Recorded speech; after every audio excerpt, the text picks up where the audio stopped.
പ്രതിപക്ഷ നേതാവ് V D സതീശനും കൊല്ലത്തെ എം പിയായ എൻ കെ പ്രേമചന്ദ്രനും ഒരു പ്രത്യേകതയുണ്ടെന്നാണ് സമൂഹ മാധ്യമങ്ങളുടെ കണ്ടുപിടുത്തം. രണ്ടുപേർക്കും പൊതുവായിട്ടുള്ള പ്രത്യേകത എന്താണെന്ന് ആലോചിച്ച് തല പോയിക്കേണ്ട. അക്ഷരസ്ഫുടതയോടെ പച്ച നുണ ഒരു ഉളുപ്പുമില്ലാതെ പറയും.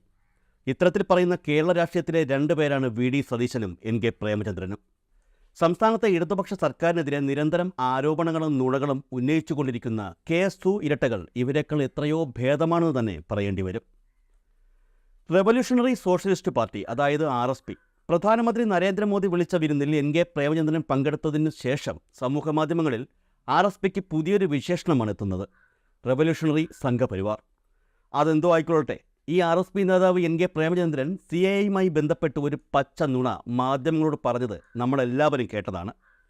രാജ്യത്ത് ഇപ്പോൾ സംസാര വിഷയമായി കൊണ്ടിരിക്കുന്ന CAAയുമായി ബന്ധപ്പെട്ട് രാജ്യത്ത് ആദ്യമായി കോൺസെൻട്രേഷൻ ക്യാമ്പ് തുറന്നത് പിണറായി വിജയൻ എന്നാണ് പ്രേമചന്ദ്രൻ അന്ന് മാധ്യമങ്ങളോട് പറഞ്ഞത്. എന്നാൽ ഈ നുണ കേട്ടുനിന്ന ഒരു മാധ്യമപ്രവർത്തകനും നിങ്ങൾ പറയുന്നത് നുണയല്ലേ എന്ന് അദ്ദേഹത്തോട് ചോദിച്ചില്ല. മറ്റൊരു തരത്തിൽ പറഞ്ഞാൽ, ചോദിക്കില്ല എന്ന അമിതമായ ആത്മവിശ്വാസം തന്നെയാണ് ഇത്തരം നുണകൾ പതിവായി പറയാൻ ഇവർക്ക് പ്രേരണയാകുന്നത്. ഇക്കാര്യത്തിൽ എന്താണ് വാസ്തവം? 2022 നവംബർ 25 മനോരമ ദിനപത്രത്തിൽ ഒരു വാർത്ത പ്രസിദ്ധീകരിച്ചിരുന്നു. ആ വാർത്തയിൽ പറയുന്നത് ഇങ്ങനെയാണ്: കുറ്റകൃത്യങ്ങളിൽപ്പെട്ട് തടവ് ശിക്ഷാ കാലാവധി തീർന്ന ശേഷം വിദേശത്തേക്ക് മടങ്ങാനിരിക്കുന്നവരെയും പാസ്പോർട്ട് കാലാവധി തീർന്ന ശേഷം രാജ്യത്ത് തുടരുന്നവരുമായ വിദേശ പൗരന്മാരെ നിയമ നടപടികൾ പൂർത്തിയാക്കി മടങ്ങുന്നതുവരെ താമസിപ്പിക്കാൻ ഹൈക്കോടതി നിർദ്ദേശപ്രകാരം കൊല്ലം ജില്ലയിലെ കൊട്ടിയത്ത് ഒരു വാടക കെട്ടിടത്തിൽ ട്രാൻസിറ്റ് ഹോം ആരംഭിച്ചു. ഇവിടെ പ്രത്യേകം ശ്രദ്ധിക്കേണ്ട ഒരു സംഗതിയുണ്ട്. വാർത്തയിൽ എടുത്തു പറയുന്നുണ്ട് ഹൈക്കോടതി നിർദ്ദേശപ്രകാരമാണ് ഈ ഹോം ആരംഭിച്ചതെന്ന്. നൈജീരിയൻ സ്വദേശി ഹൈക്കോടതി നൽകിയ ഹർജിയെ തുടർന്നാണ് കോടതി ഇത്തരത്തിൽ ഒരു നിർദ്ദേശം സർക്കാരിന് നൽകിയത്. സാമൂഹ്യ നീതി വകുപ്പിൻ്റെ കീഴിലായിരിക്കും സെന്റർ പ്രവർത്തിക്കുക. ഇപ്പോൾ 3 നൈജീരിയൻ സ്വദേശികളും ഒരു എൽ സാൽവദോർ സ്വദേശിയുമാണ് ഇവിടെ താമസിക്കുന്നത്. നോക്കൂ, എത്ര സമർത്ഥമായിട്ടാണ് പ്രേമചന്ദ്രൻ നുണ പറഞ്ഞിരിക്കുന്നതെന്ന്.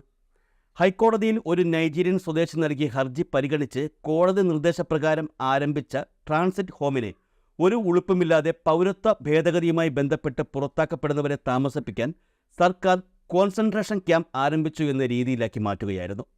ഇത്തരത്തിൽ സംസ്ഥാനത്തെ ഒരു MP പച്ചനുണ പറയുന്നത് എത്ര ദയനീയമാണ്, അതും നല്ല അക്ഷരസ്ഫുടതയോടെ. ഇത്തരത്തിൽ നുണ പറയുന്നതിലും ദയനീയമാണ് അദ്ദേഹത്തിൻ്റെ രാഷ്ട്രീയ നിലവാരമെന്നാണ് ഇടതുപക്ഷ പ്രൊഫൈലുകൾ ആരോപിക്കുന്നത്. ഇതാണ് അന്ന് പ്രേമചന്ദ്രൻ പറഞ്ഞ കോൺസെൻട്രേഷൻ ക്യാമ്പ്. ഇതിനു മുൻപിൽ സ്ഥാപിച്ചിട്ടുള്ള ബോർഡ് വ്യക്തമായി ഒന്ന് വായിച്ച് നോക്കുകയെങ്കിലും പ്രേമചന്ദ്രൻ ചെയ്യാമായിരുന്നു. സ്വന്തം മണ്ഡലത്തിലായിരുന്നിട്ട് കൂടി അതിന് പോലും അദ്ദേഹത്തിന് സമയമില്ലായിരുന്നു എന്ന് വേണം കരുതാൻ. അല്ല, അങ്ങനെ പറഞ്ഞിട്ട് കാര്യമില്ലല്ലോ. ഇതൊന്നും അറിയാത്ത ആളാണോ പ്രേമചന്ദ്രൻ? നാളത്തെ കാര്യം ഇന്ന് ചിന്തിച്ച് പ്രവർത്തിക്കുന്ന ആളാണ് പ്രേമചന്ദ്രൻ എന്നാണ് പ്രേമചന്ദ്രൻ്റെ പാർട്ടിയിലെ നേതാക്കൾ പറയുന്നത്. ഇക്കാര്യം ഒരുപക്ഷെ ശരിയായിരിക്കും. സംസ്ഥാനത്ത് ഇടതുപക്ഷം തളരേണ്ടതും പ്രേമചന്ദ്രന് പിന്തുണ കൊടുക്കുന്ന രാഷ്ട്രീയ പാർട്ടികൾ വളരേണ്ടതും പ്രേമചന്ദ്രൻ്റെയും കൂട്ടരുടെയും ആവശ്യമല്ലേ? അതുകൊണ്ട് ഇത്തരത്തിലുള്ള നീക്കങ്ങൾ പ്രേമചന്ദ്രനിൽ നിന്ന് ഉണ്ടായാൽ ആശ്ചര്യപ്പെടേണ്ട ആവശ്യമില്ല എന്നുള്ളതാണ് യാഥാർത്ഥ്യം.